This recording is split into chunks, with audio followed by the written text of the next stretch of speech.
nessa noite também permitir que o Teu Espírito nos desperte, Senhor, aquilo que está ocorrendo em nosso redor, em nossa sociedade, em nosso dia a dia, e sermos, Pai querido, luzeiros, Pai querido, no meio das trevas, possamos realmente proclamar o Teu Evangelho, Senhor. Pai querido, que Teu estudo nessa noite realmente possa ser renovador em nossas mentes e em nossos corações. Em nome de Jesus. Amém. Amém. Muito bem. Estamos agora diante do final do período de Juízes. Vamos ter novamente uma transição agora. Existem alguns momentos na Bíblia que Deus usa pessoas específicas para fazer momentos de transição. Tá? Moisés é uma pessoa que Deus usa para fazer um momento de transição, de escravidão para liberdade. Aí eles ficam 40 anos andando pelo deserto, e aí vem Josué. Josué novamente vai fazer uma transição de uma vida sedentária, né, que andava de um lado para o outro, para entrar na terra de Canaã. Aí vem um período de um tempo ali, onde aparecem os juízes, que é o período que a gente estava estudando, né? Débora, Gideão, Sansão, e por aí vai vários outros juízes. Não são reis, mas são líderes que Deus levanta para julgar questões do povo, locais, né? Localizadamente. E aí hoje nós vamos estudar sobre Samuel. Ele é considerado o último juiz, só que ele não é só juiz. Ele é juiz, ele é profeta, ele é sacerdote. Então ele une em si várias prerrogativas, vários ministérios, de repente, né? Vários papéis. E ele vai fazer a transição do quê? De uma nação que tem, digamos assim, não tem um rei, né? Ele tem somente esses líderes locais, que Deus vai levantando segundo a necessidade, muito pela necessidade, né? Porque Deus, o inimigo oprimia Israel, aí levantava um libertador, né? Então era algo esporádico.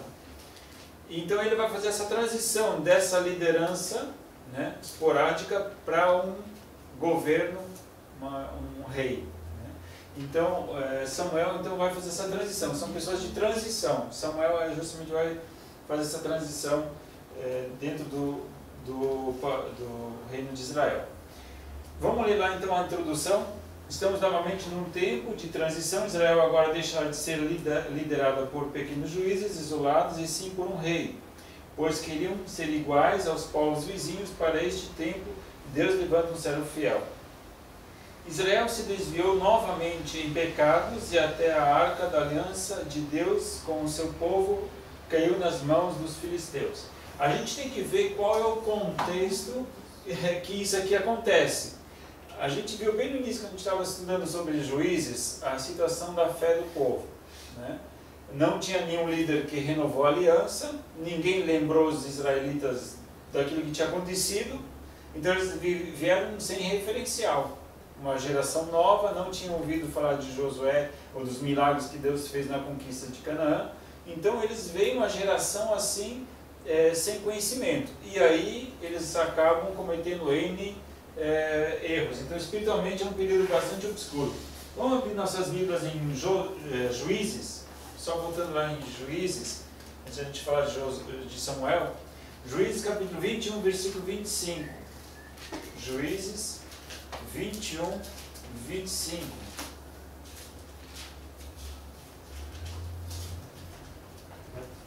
Por favor.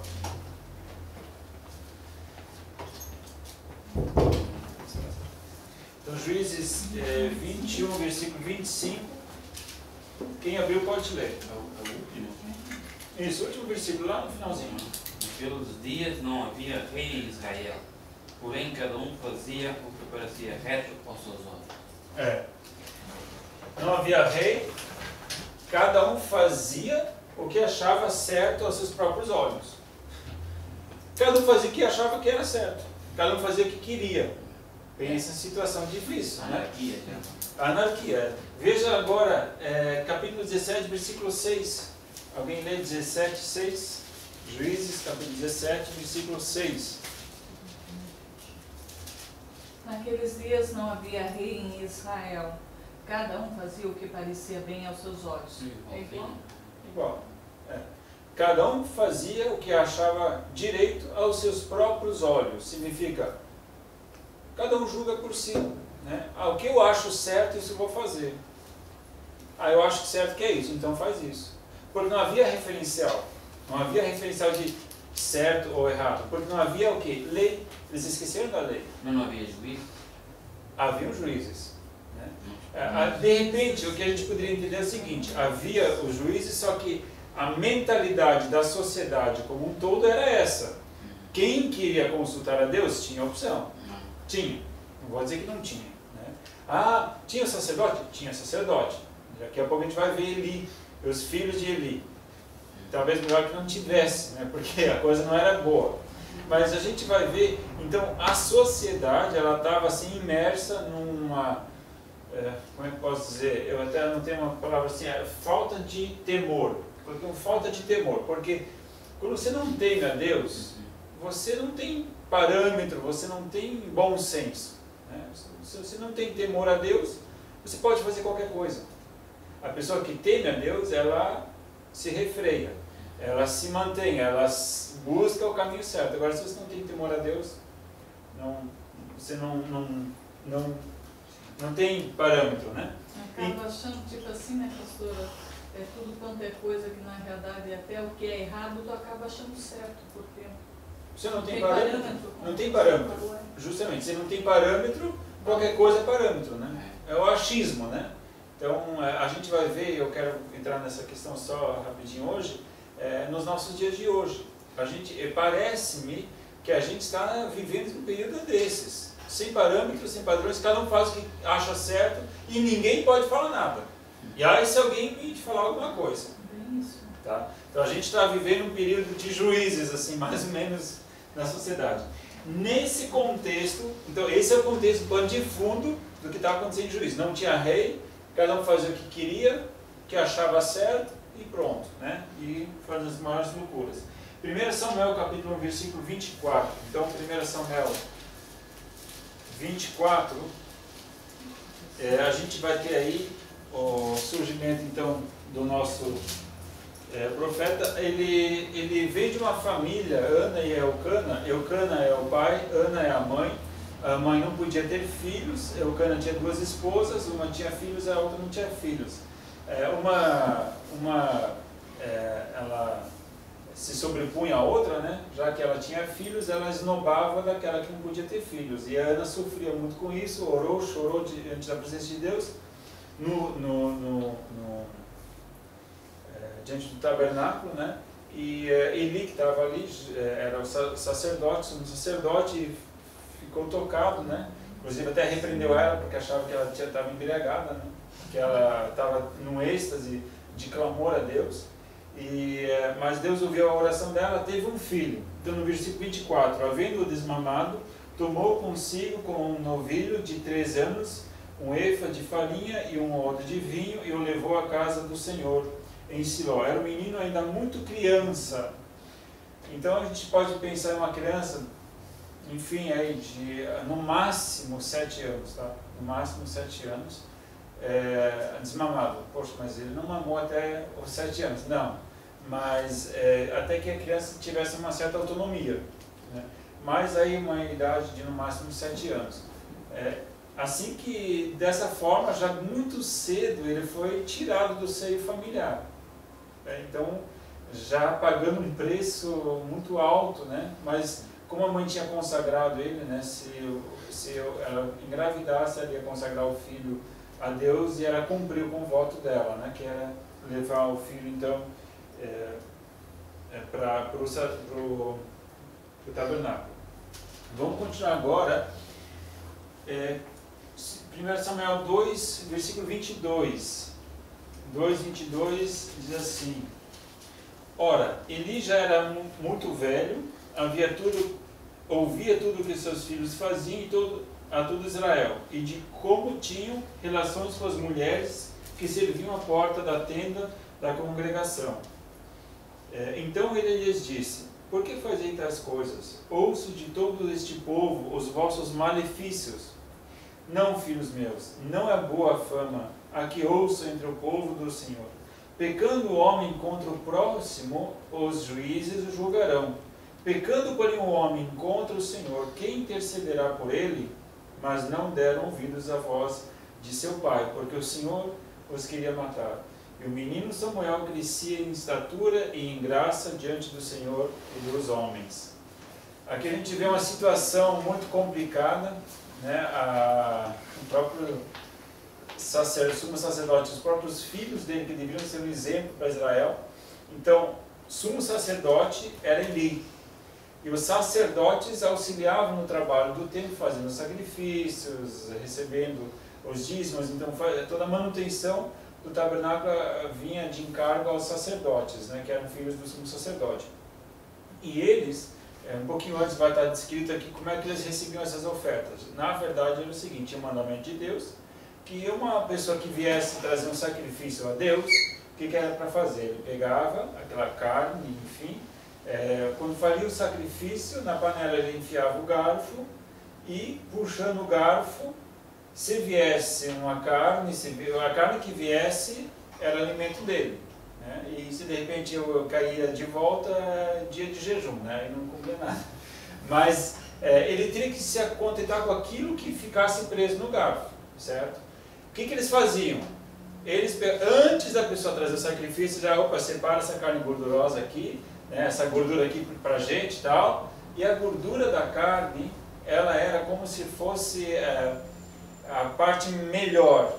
Naquela época tinha essa concepção de a gordura ser algo exclusivo para Deus. Inclusive a própria palavra de Deus, os mandamentos, havia um mandamento que proibia o povo de comer gordura e de comer carne. Gordura e sangue. Tá? A gordura e o sangue não deveriam ser alimento para o povo. E o que eles faziam? Justamente o oposto. Antes da pessoa trazer o sacrifício, já falava: essa carne aqui, ou essa gordura, deixa separada que siga a nossa parte. Eles ainda até queriam argumentar, não, é desse jeito que vai ser, ponto final. Fora isso, eles mantinham relações com as mulheres que trabalhavam no templo também, em auxílio. Era uma situação muito constrangedora.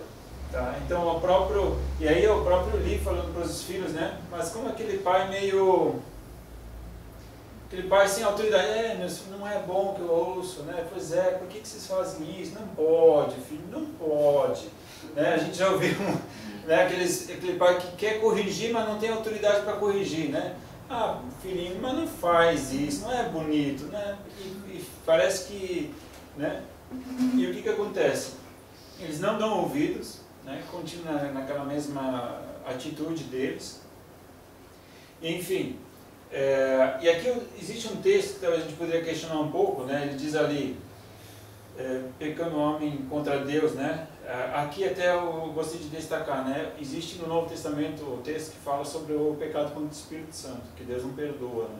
Então, muitas vezes o pecado contra o Espírito Santo ela é relacionada aos filhos de Eli, que são Ofni e Finéias, porque eles pecavam a tal ponto de serem conscientes das leis de Deus, dos mandamentos de Deus, as pessoas tentando dissuadir eles, e eles voluntariamente não se arrependiam e continuavam praticando. Então ele diz, olha, pecando o homem contra o próximo, tem juiz para julgar. Agora, pecando o homem contra Deus, né, não existe sacrifício que pudesse remover uma atitude completamente desassociada de arrependimento. Né? Aí diz aqui, né? Mas não deram ouvidos à voz de seu pai, porque o Senhor os queria matar. Aí você pensa, poxa, então Deus queria matar eles, por isso que eles não deram ouvidos. É uma forma, né, do autor entender essa situação, porque eles não se arrependiam. Né? E lógico que se não há arrependimento, há o juízo de Deus. Tá? Então, por isso que talvez essa expressão ela se torna um pouco forte para a gente entender, né? Porque o Senhor queria matar eles, né? Na verdade era uma consequência lógica de alguém que não se arrepende, certo? Continuando um pouco mais, acho que dá para abrir a porta, podia abrir a porta, porque eu achava que talvez ia gelar mais, mas... Eu acho que esse aí não comanda funcionar muito possível. O próximo investimento da CBVN, né, pastor? Um ar melhor. Isso aqui Este ar só finge. Não sei que a gente fica aqui que tá Põe a ventilar pelo menos. Tá. Agora turbinei o máximo. Vamos ver se agora vai. Muito bem. Continuando então, a gente parou em 2, 22 a 26. Veja lá a partir do versículo 27 o que diz. Veio um homem de Deus a Eli e lhe disse: assim diz o Senhor, não me manifestei na verdade a casa de teu pai, estando eles ainda no Egito, na casa de Faraó. Eu o escolhi dentre todas as tribos de Israel para sacerdote, para subir ao meu altar, para queimar o incenso e para trazer a escola sacerdotal perante mim. Também dei à casa de teu pai todas as ofertas queimadas dos filhos de Israel. Então aqui diz, né, que quem colocou o sacerdócio? Deus. Deus instituiu Eli para sacerdócio. Um pouco mais adiante, veja lá no versículo 28 e 29. Por que pisais aos pés os meus sacrifícios e as minhas ofertas de cereais que ordenei que se fizesse na minha morada? Por que honras os teus filhos mais do que a mim, para tu e eles vos engordardes do principal de todas as ofertas do meu povo de Israel? Portanto, diz o Senhor Deus de Israel, na verdade eu tinha dito que a tua casa e a casa de teu pai andariam diante de mim perpetuamente. Mas agora diz o Senhor, longe de mim tal coisa, porque aos que me honram honrarei, porém os que me desprezam serão desprezados. Ele vem assim de uma forma muito dura, ele diz, olha, por que vocês, teus filhos, estão engordando às custas das ofertas que são para mim? A questão da gordura que eu falei, que era algo exclusivo para Deus, eles se engordando com aquilo, né? Literalmente. A gente vai ver lá para frente que Eli morre e ele era um homem pesado, gordo, né? Eli tinha seu benefício com isso também. Seus filhos pecavam, de alguma forma, Eli também era conivente, né? A gente acha que os filhos dele eram ruins, maus e tal, mas isso era uma coisa dos filhos. Não, o pai era conivente. O pai ele participava, né, de uma forma indireta, mas acabava sendo conivente. Então Deus vem aqui repreendendo ele duramente e já condenando. E agora no versículo 34 e 35, o que sobrevirá a teus dois filhos, Ofni e Finéias, te será por sinal, ambos morrerão no mesmo dia. Eu suscitarei para mim um sacerdote fiel, que fará segundo o que está no meu coração e na minha mente. Eu lhe edificarei uma casa duradoura, e ele andará sempre diante do meu ungido. Então, Deus coloca aqui, né? Você vai ver. Então, é um profeta de Deus, ele diz, olha, os teus dois filhos vão morrer no mesmo dia, isso vai ser um sinal para ti, e eu vou escolher alguém para mim que vai ser fiel. Eu vou ungir alguém que vai ser fiel.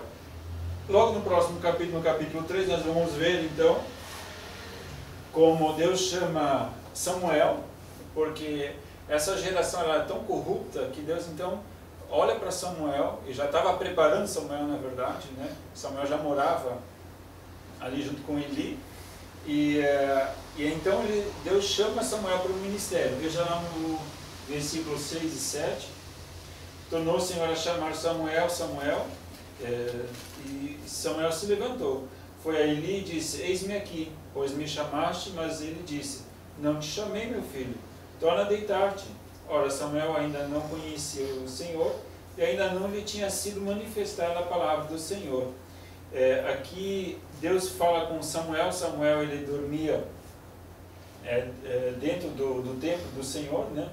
Ele ficava dentro do templo e aqui diz, né, versículo 3, no templo do Senhor em que estava a arca antes que a lâmpada de Deus se apagasse. Então ele ficava dentro onde ficava a arca, ali próximo à arca, ele dormia.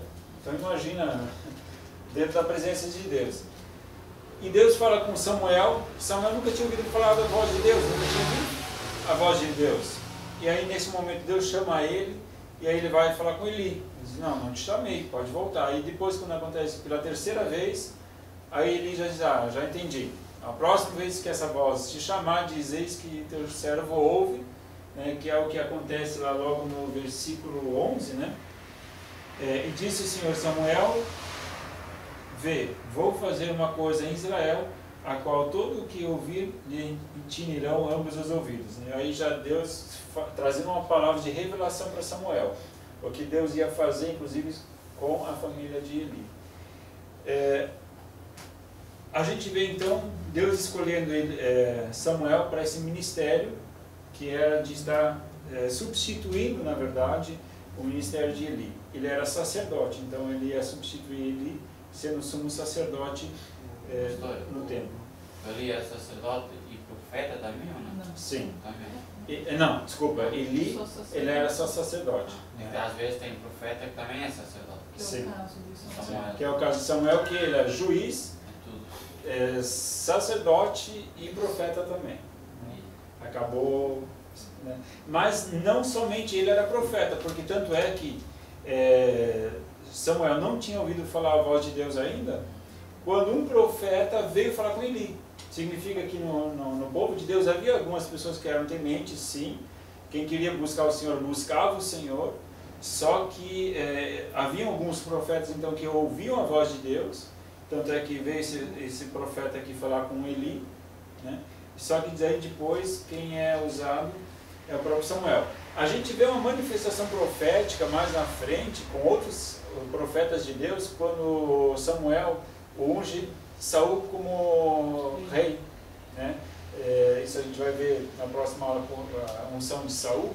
Mas aí Saul vai caminhando e de repente veio um grupo de profetas encontrar com ele, e ele começa a profetizar junto com os profetas. Significa que havia um grupo de profetas assim já naquela época, pessoas consagradas a Deus e especificamente para ouvir a voz de Deus e orientar o povo.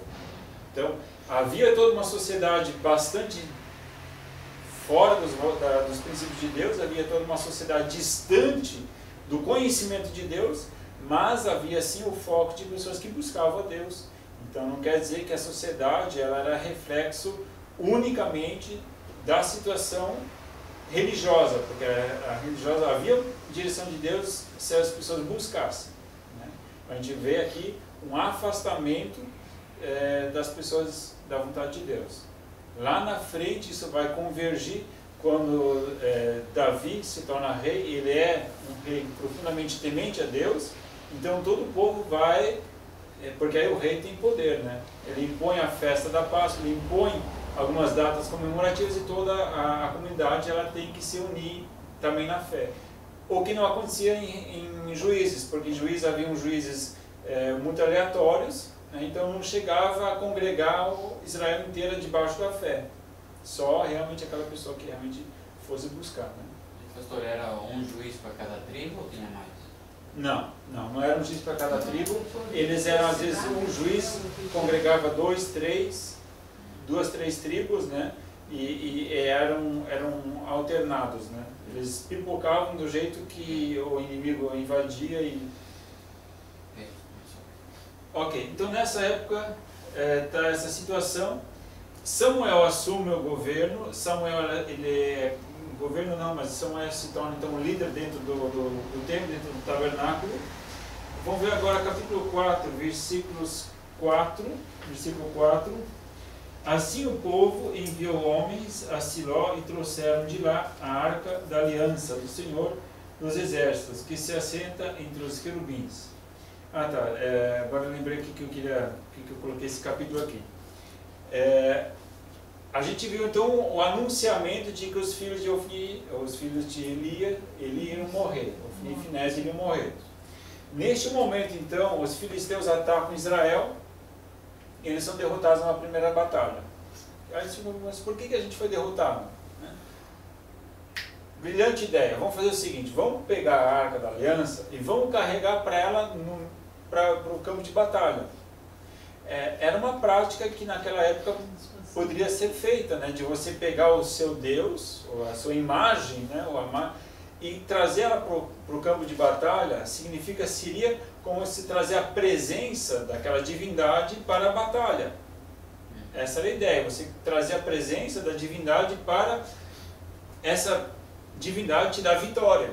O inimigo temia, né? E o inimigo temia muito. Então, se a gente for ler todo o capítulo 4, a gente vai entender isso, né? Porque os filisteus, nessa hora, eles ficam desesperados.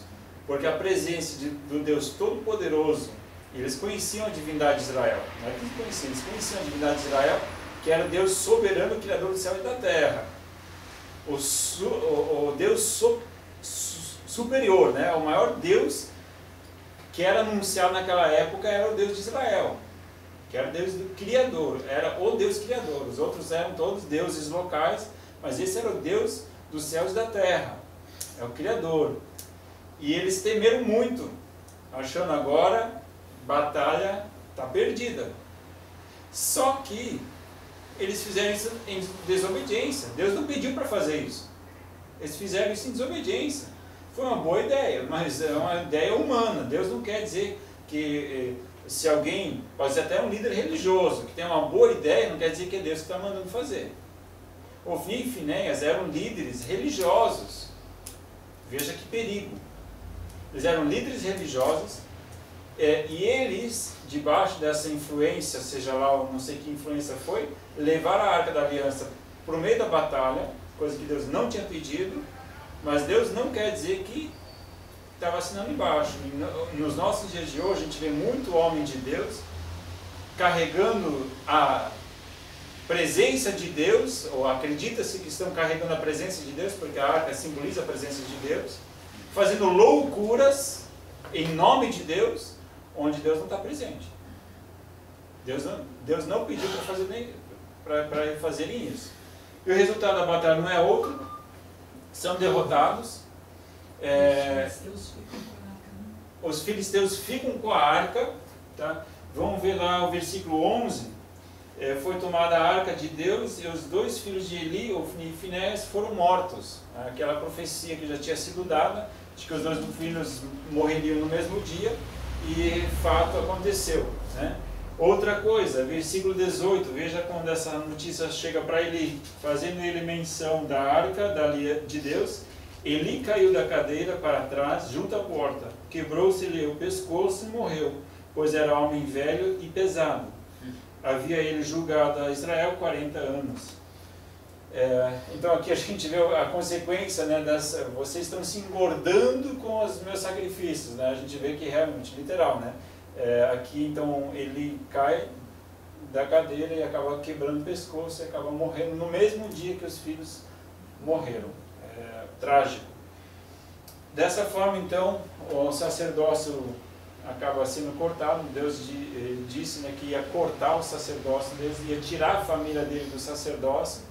Foi o que aconteceu, né? Os dois filhos morreram no mesmo dia, não havendo então continuação de sacerdócio, porque quem continuaria seriam os filhos e por aí vai. Então essa linhagem era tirada e a linhagem de Samuel é colocada no sacerdócio a partir deste momento, né? Alguém que fosse fiel. Vamos lá para o capítulo 6. Existe toda uma situação aqui, eu não vou entrar em detalhes, né, mas a arca junto aos filisteus, né, os deuses dos filisteus acabam criando doenças, né, eles acabam ficando doentes, o povo fica doente e tudo mais, e eles acreditam, né, de que essas doenças vinham porque Deus, por causa da arca de Deus, né, por eles terem trazido a arca de Deus para a terra deles. Os deuses deles, Dagon, acaba se prostrando diante da arca, né? Ele cai diante da arca, eles acabam então entendendo de que eles deveriam devolver a arca, eles acabam devolvendo a arca. Capítulo 6, versículo 19. Mas feriu o Senhor os homens de Bet-Semes, porque olharam para dentro da arca do Senhor. Feriu do povo 70 homens, o povo se entristeceu, porque o Senhor fizera tão grande morticínio entre eles. 50.000 e 70 homens. Como? 50.000 e 70 homens. Só vi só 70 homens. 70 homens, 50.000 e 70 homens. Ai, então... 50.000 e 70 homens. Tem 50. Isso para 70. 70, né? Capítulo 19? 19, não, capítulo 6, versículo 19. O Senhor, contudo, feriu alguns dos homens de Bet-Semes, matando 70 deles, por terem olhado para dentro da arca do Senhor. 5.070. 50.070. 50.070. Mas a minha Bíblia fala aqui, ó, conforme Nossa. alguns manuscritos do texto Massorete, com a maioria dos manuscritos, dizem 50.070.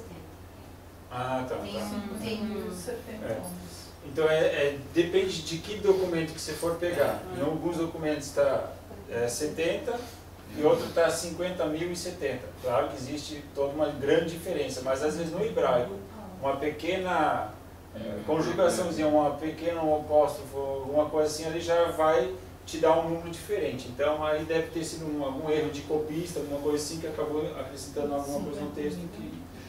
Por terem olhado para dentro da arca, Acho que só 70.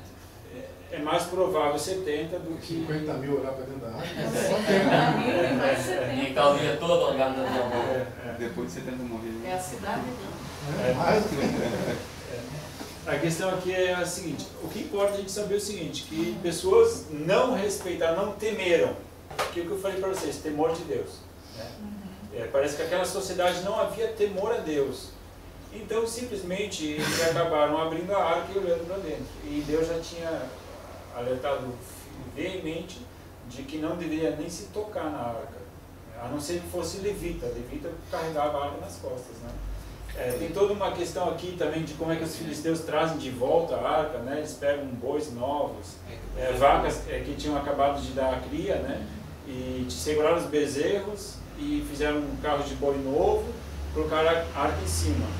E aí eles falaram, ó, se os bois andarem na estrada, né? Para quem não tem muito conhecimento de agricultura, acha estranho isso, né? Mas como eu me criei na fazenda, você separar o bezerro da vaca é muito difícil você separar ela. Em primeiro lugar, a vaca não vai dar nenhum passo além, ela fica junto com o filhote dela. Tá? Se você separa o filhote dela e coloca dentro do rancho, a vaca fica dando volta em volta do rancho, ela não vai embora. Porque ela sabe onde é que está o filhote dela.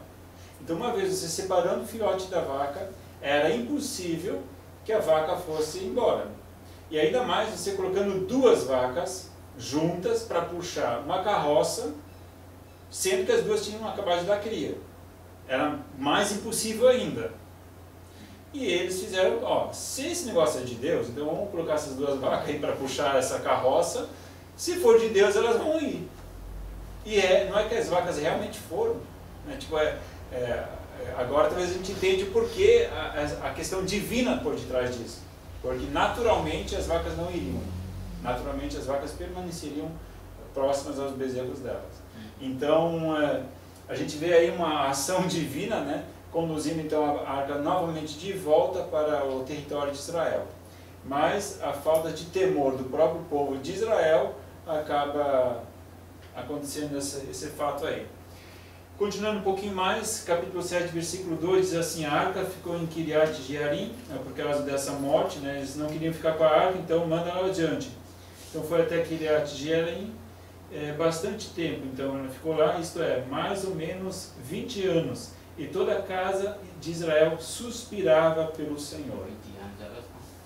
Olha só, aqui eu gostaria de dar um destaquezinho. Agora o povo parece que está suplicando. Chegou um momento que parece que eles sentiram o que Deus queria para a vida deles.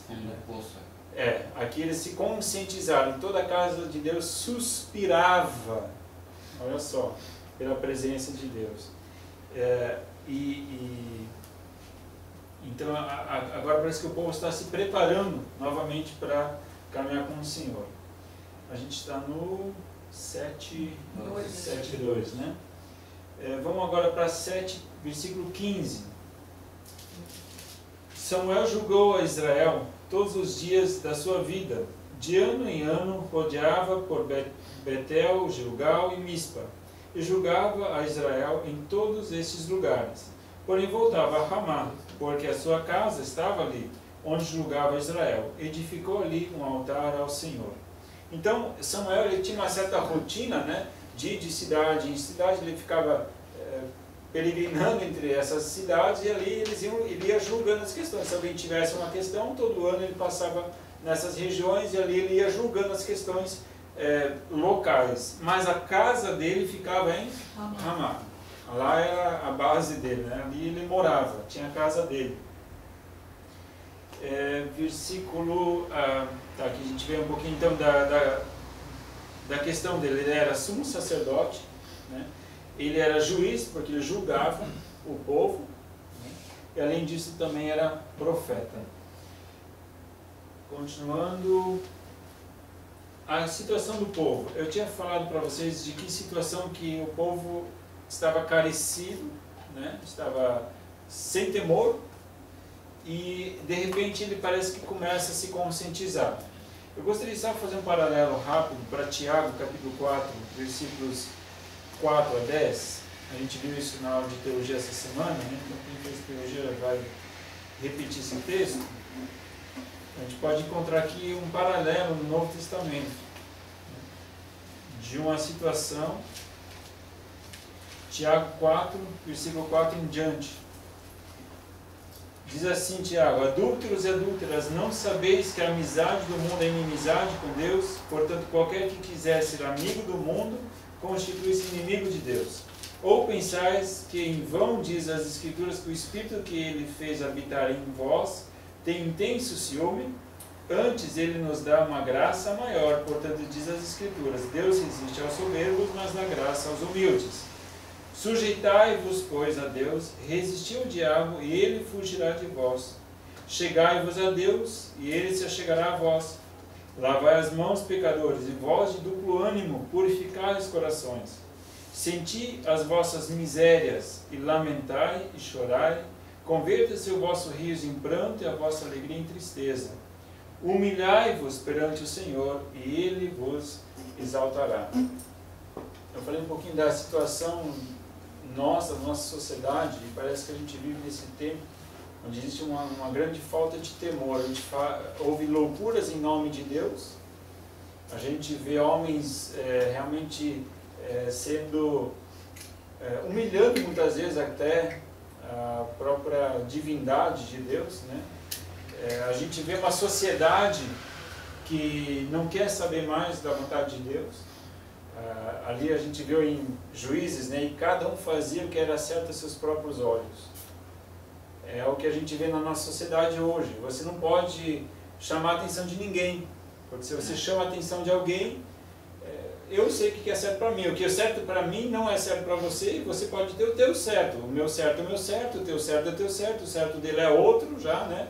E cada um pode viver o seu próprio certo. Então tudo é vulnerável. Não existe nada absoluto. Tudo é relativo. Não existe verdade absoluta. E quando a gente começa a entrar nessa ideia, então daqui a pouco a gente está em perigo, né? Porque já ninguém mais respeita ninguém. Então hoje em dia as pessoas elas se permitem, né, fazerem coisas que a gente olha assim e a gente fica bastante admirado, né, do que acontece aí na rua. Então a gente vive numa situação onde também a própria palavra de Deus era humilhada, né? O próprio povo que era para ser referencial, sacerdote, né? Povo santo, sacerdotal, não é mais referência, infelizmente. Então você e eu, nós temos a obrigação de sermos referência em atitude, né? Não em palavras. Muitas vezes o cristão ele é referência na palavra, ele sabe o que tem que fazer, ele conhece. Mas muitas vezes a palavra não quer dizer que ela venha transformada na vida, né? Ela não vem convertida na vida. Há uma conversão no intelecto, mas não uma conversão de atitude. E aí é perigoso. Naquela época, então, o povo também parece que estava distante da lei de Deus, não conhecia. Já estava comentando nessa terça-feira.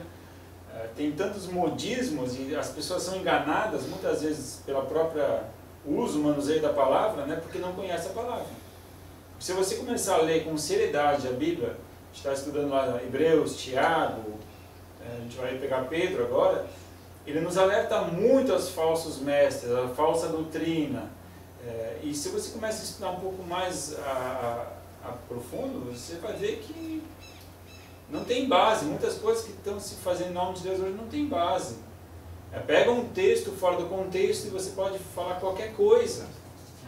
Como aquele exemplo do homossexual pegar aquele texto lá de Davi com Jonas. Com Jonas, você dizem. Isso é ridículo. O amor dele foi maior que o amor de mulher, mas ele não se toca que naquele tempo havia várias mulheres, né, e às vezes não havia aquela paixão. Era mulher porque era lei ser filho de tal e juntar, né? E o amor de Davi para Jonas, quem lê bem, sabe que é um amor de irmão ali. Eles alegam que Davi era homossexual, né? Tipo, só pegam esse eles texto, eram um né? casal homossexual. É difícil você forçar muito, né? Porque a gente vê, Davi talvez tinha uma queda na área sexual, tinha, mas por mulher. Claro. Porque ele pecou, não foi com Jonatas, ele pecou com Batseba. Não poderia. Então, você querer, justamente aquela ideia, você tira o texto fora do contexto, né? Davi, não vou dizer que não tinha problema nessa área, mas o problema dele era outro, né? Não era bem homem, era mulher o problema dele, né? Mas enfim, até por consequência por causa disso. Então é forçar muito o texto. E foi criado juntos, Davi e Jonas, quase ali, né? Sim. Eram irmãos. É uma amizade, né? Só que aí você olha para aquele texto e você quer dizer, Deus aprova. Daí você tem que negar todo o resto da Bíblia.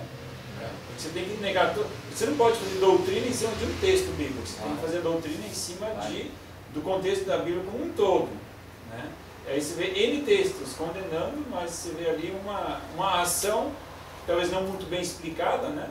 Mas você vê uma ação, agora achei uma... Daí o texto, daí a base. É forçar muito, né? Muito bem, continuando então. O povo, então, nessa situação, a gente vê que não está muito distante hoje. A gente vive numa sociedade onde parece que alguns princípios eles estão sendo deixados de lado e o próprio povo que deveria ser referência não está sendo referência, e Deus então pedindo, convocando o povo, ao invés de se alegrar, festejar, vitória, se ajoelhar, chorar e clamar, né, por misericórdia. Aquilo que a gente via no Antigo Testamento acontecendo, né, os filhos de Eli festejando, né, comendo da gordura, né?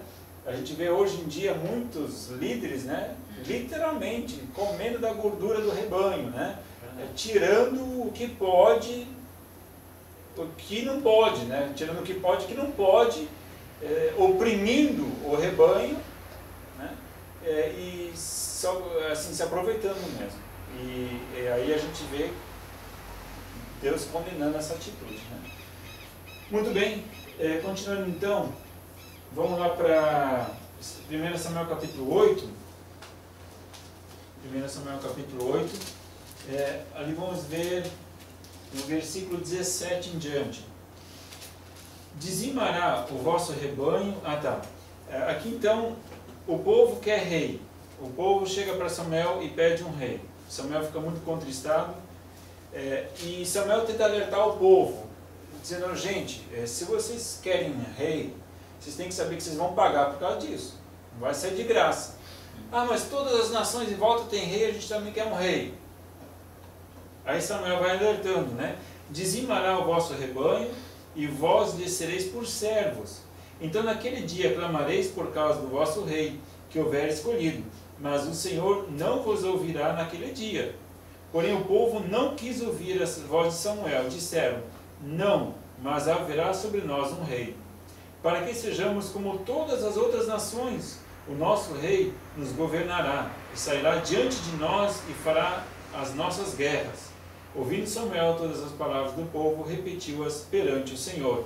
Disse o Senhor a Samuel, dá ouvidos à sua voz, constitui-lhes rei. Então Samuel disse aos filhos de Israel, volte cada um para a sua cidade. O povo aqui pede um rei, e ele diz, olha, o rei vai oprimir vocês vão ter que trabalhar como servos, ele vai pegar... Vocês vão ter que dar as filhas de vocês para trabalhar para ele, vai ser pesado. Eles tinham que pagar o dízimo já por tempo, né? Agora viria um outro imposto, ia se instituir um novo imposto para carregar todo o governo. Antes, Deus queria aliviar o fardo, não queria que o fardo fosse pesado, então era só o imposto do templo. Não, a gente quer um rei, vai custar. Vocês vão ter que pagar agora um governo paralelo. E eles então insistiram, e aí Deus fala, então tá, dá o rei para eles, já que eles tanto querem. Agora no capítulo, versículo 22, a gente já leu? Já, né? Já. Muito bem. Samuel então unge então a Saul, a gente vai ver isso mais para frente, né? Um outro momento, Samuel neste momento ele toma um papel um pouco mais secundário, tá? Até que Samuel, o personagem principal em 1 Samuel, entra Saul agora e Samuel fica como coadjuvante. A gente vai ver um pouquinho mais sobre isso na semana que vem, quando a gente vai estudar Saul. A gente vai ver quem foi Saul, quais foram os problemas emocionais e psicológicos que talvez ele teve que enfrentar e como é que ele enfrentou isso tudo. E Samuel ficou em segundo plano. Deus novamente fala com ele para ele ungir Davi, né? A última aparição dele como sacerdote, né? A gente vai ver lá no capítulo 15, no capítulo 16, versículo 13, 16, 13, quando ele unge Davi. E aí diz lá bem no finalzinho a última frase, então Samuel se levantou e foi para Ramá. Já viu de Ramá hoje? Ramá, o que ficava em Ramá? Samuel. Era a casa de Samuel.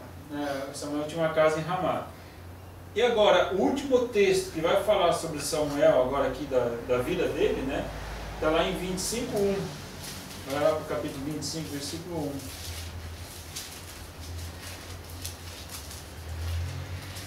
Ora, faleceu Samuel, e todo Israel se ajuntou e o pranteou, e o sepultaram na sua casa em Ramá. Então Davi se levantou e desceu ao deserto de Parã. Então, ele morre, né? Davi aqui já está aquele conflito ainda entre Saul e Davi, né? Mas Davi já tinha sido ungido rei. Mas continua aquele conflito entre Saul ainda não tinha morrido, Davi queria assumir e fica aquela situação complicada. Samuel morre e como ele era um grande líder, né, o Israel inteiro foi lá e enterrou ele em Ramá, que era justamente a cidade onde ele tinha a sua casa. Infelizmente Samuel não foi um homem perfeito, tá? A gente olha e vê Samuel como um grande líder, um grande homem de Deus. Mas infelizmente nem seus próprios filhos, né, seguiram o exemplo de Samuel.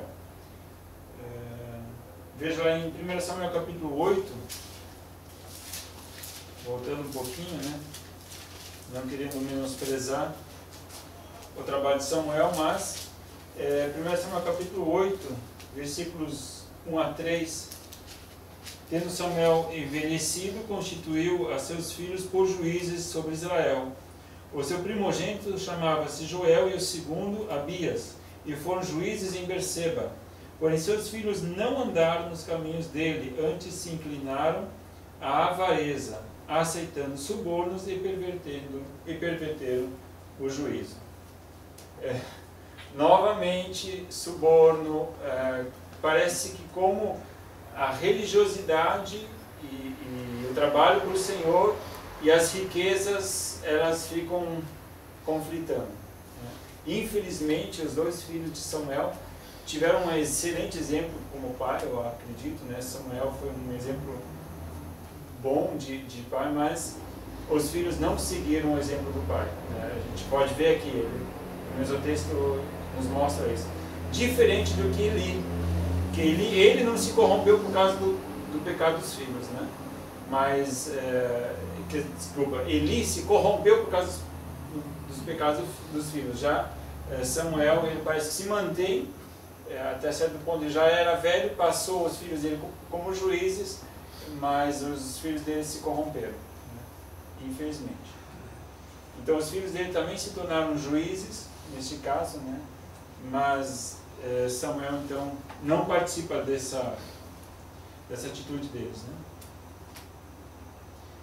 foi daí que eles pedem um rei, né? Quando os filhos de Samuel se corrompem e não demonstram fidelidade, aí os israelitas buscam a presença de Samuel e pedem então um rei que vai liderar eles.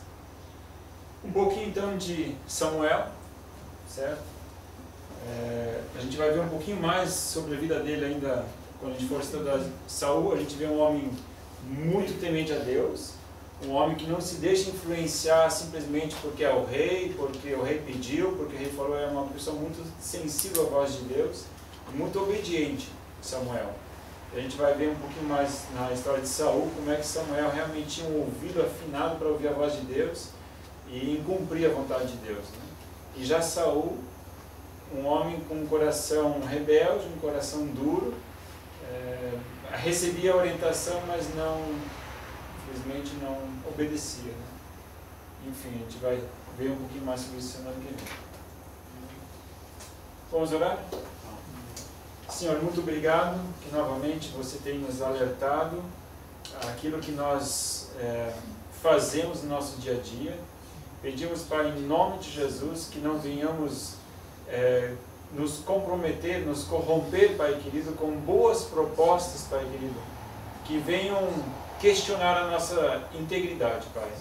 Mas possamos permanecer, Senhor amado, fiéis à Tua vontade. Pai querido, não negociando com as trevas, mas sim buscando zelosamente, Pai querido, cumprir com o Teu chamado, meu Deus. Pai querido, fortalece a cada um, Senhor, com a Tua glória, Senhor, com a Tua presença, Senhor, no dia a dia, Senhor, em nome de Jesus. Amém.